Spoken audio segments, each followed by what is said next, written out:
dadalhin nila paunti-unti ang Lord sa kanilang base. Wala namang flickers na nagamit doon, so okay lang. Pronic Philippines, Lord marching top lane, Ogwen forced, entrying dito sa middle lane. Babasag na yung Torre, nandyan si Flap na sumusubok ng setup.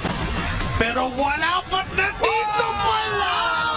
Flicker Cloud Ultimate! Pero disown sa likod para pigilan yung ibang mga members na sumama, pero mega kill for Hadzi. King Kong's gonna go down as well ng nagmamadaling Team Falcons. Kaso mayroon pang clear wave mula doon sa Claude. Kakayanin ba niya? No sir! It's gonna be Falcons on their first match, on their first win! This will mean na ang Onyx ay magkakaroon ng magandang balasa dito sa ating first turtle. And ang mga condition, Kyle forced na kumuha na kanyang purple, mamamatahan ni Brusco. So, free turtle na to sa Onyx. Oo. Pero tingnan natin yung aabot ha. Posible pa dahil nga naipagsayawan dito si Kirk. May talon, pero makukuha pa rin ni King Kong yung retribution. Oy! Napakaganda! Violet Requiem! Tatlo ang nauli. Sa inyo na yung bagong. Sa amin na yung mga kills. Munti ka pa nila mapitas yung Uranus, pero doon sa baba, si Flap naman ata ang bibigyan. Alam nila na walang ultimate ito. Oy, teka lang ha! Nila, oy!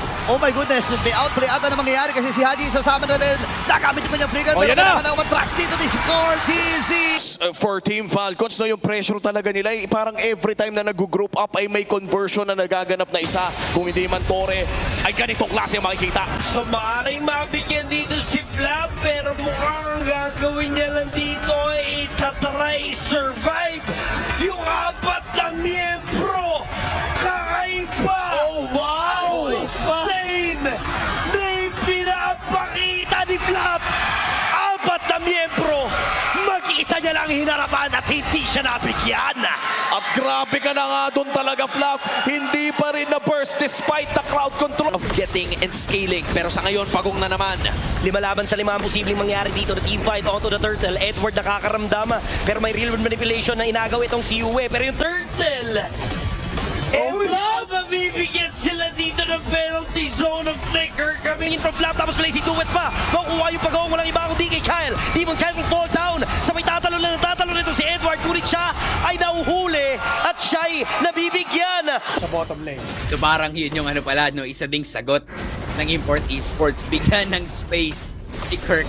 Kung iikot, magre-revolve mag-DC Brothers sa iba ng itaas, edi try nating bigyan si Kirk dito. But definitely, sobrang hirap labanan in a 1v1.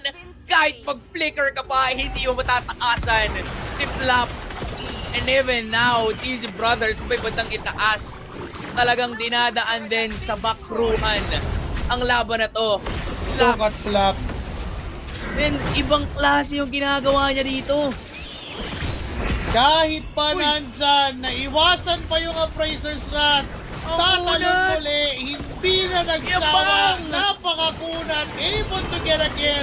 Linis ng galaw nila to a point na hindi na nagkakaroon ng overextensions, and in fact, tama yung timing ng lahat ng bagay! Ando na naman pero nakamentes itong si Ogwen. Nabasag na naman ang inhibitor pero nagdi-dish ng damage ang Onyx. Nag-trigger away na placing duet. Sinamahan pa ni Marco pero nakaligtas pa siya sa pagkakataon na yun. SOD ay susunod pero papasok pa si Savero and ang sagot ay oo! It's Savero against the rest of everybody at siya ang mawawala. Si Brusco naman ang namataan at si Kyle ang mawawasiwas lamang. AOG ay hindi tatama. Wow. It's gonna be Kyle evading each and every one of them. Kirk sumasapak-sapak lang. Ogwen naghihintay na tamang pagkakataon at ito ang tamang tsansa para sa Team Falcons na umalagwa sa laban na to.